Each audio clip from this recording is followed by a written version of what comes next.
میرا نام نعمان علی اتاری ہے۔ میرا سوال یہ ہے کہ جس طرح انبیاء کرام علیہ السلام اپنی قبروں میں زندہ ہوتے ہیں تو اسی طرح کیا اولیاء کرام بھی اپنی قبروں میں زندہ ہوتے ہیں؟ نیک مومن کی جو قبر ہوتی ہے اس میں بھی اللہ پاک کی رحمت سے جسموں کے زندہ ہونے کے واقعات یہ مشاہد ہیں، یعنی یہ کوئی ایسی بات نہیں کہ جس کو دیکھا نہ گیا ہو۔ اب بھی بعض اوقات ایسا ہوتا ہے کہ برسوں کے بعد قبریں کھل رہی ہوتی ہیں اور اللہ پاک نے ان کے جسموں کو سلامت رکھا ہوا ہوتا ہے، تو اولیاء کے جسموں کو بھی اللہ پاک یہ سلامت رکھتا ہے۔ اسی طرح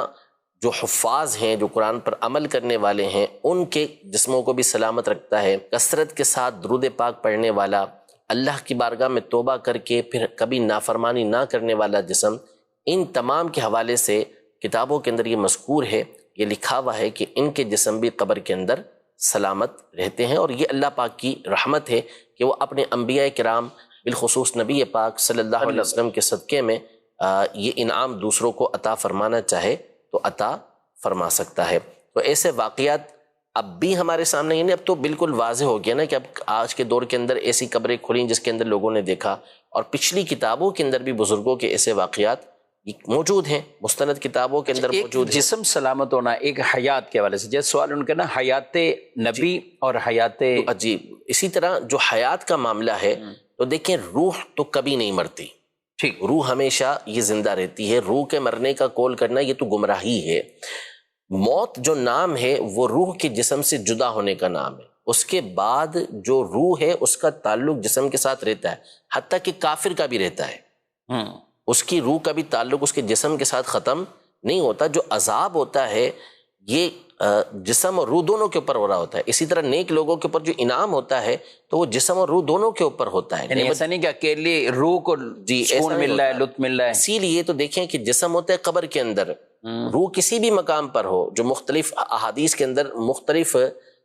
جو ہے وہ روحوں کے بارے میں ہے کہ کہاں کون سی روح رہے گی، تو پھر بھی جب بندہ قبر پر جاتا ہے تو قبر کے اندر جو مردہ ہوتا ہے وہ اس کو پہچانتے ہیں، حدیثوں کے اندر موجود ہے، سلام کرتا ہے تو اس کے سلام کا جواب دیتا ہے، وہ اس کا قریبی ہوتا ہے تو اس سے اس کو انسیت حاصل ہوتی ہے۔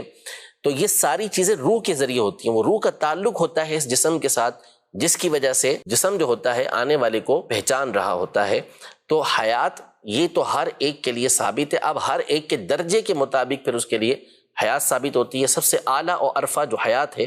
وہ انبیاء کرام علیہ السلام کی، شہداء کرام سے بھی بڑھ کر حیات ہے۔ اور نبی پاک صلی اللہ علیہ وسلم نے تو واضح طور پر جب درود پاک کے حوالے سے بیان کیا تو صحابی نے جو عرض کیا تھا جی کہ آپ جب قبر میں تشریف فرما ہوں گے تو کیا اس وقت بھی یہ آواز پہنچے گی، آپ یعنی لوگوں کا درود اسلام آپ تک پہنچے گا؟ تو نبی پاک صلی اللہ علیہ وسلم نے واضح طور پہ فرما دیا کہ ان اللہ حرم علی الارض ان تأکل اجساد الانبیاء،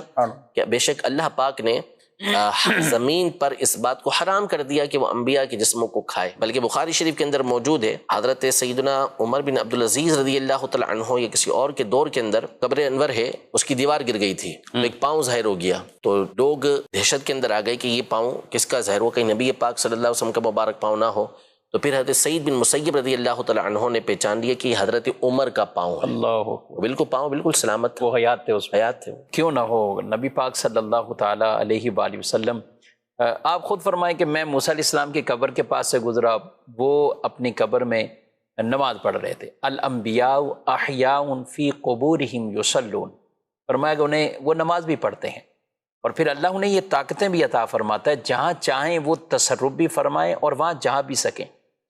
ہمارا یہ عقیدہ ضرور ہے کہ رسول اللہ صلی اللہ تعالی علیہ وسلم اسم مبارک کے ساتھ اپنے مزار پر انوار میں تشریف فرمائیں، اور جہاں چاہیں اللہ کی عطا سے وہاں جا سکتے ہیں۔ یہ نہیں ہے کہ ہر جگہ آپ موجود ہیں، ہر محفل میں آپ باقاعدہ تشریف فرما ہوتے ہیں اور جاتے ہیں جسم مبارک کے ساتھ، یہ نہیں، علم کے ساتھ سب کو مشاہدہ فرما رہے، پوری کائنات کو مشاہدہ فرما رہے ہیں، اور ہماری آوازوں کو، ہماری فریادوں کو وہ باقاعدہ سنتے ہیں۔ میرے امام اعلی حضرت فرماتے ہیں دور و نزدیک کے سننے والے وہ کان، کانے لالے کرامت پہ لاکھوں سلام۔ سبحان اللہ، کثرت سے درود و سلام پڑھیں اور ان نیتوں اور عزائم کے ساتھ پڑھا کریں کہ میرے آقا صلی اللہ علیہ وسلم ہمارے درود کو سنتے ہیں۔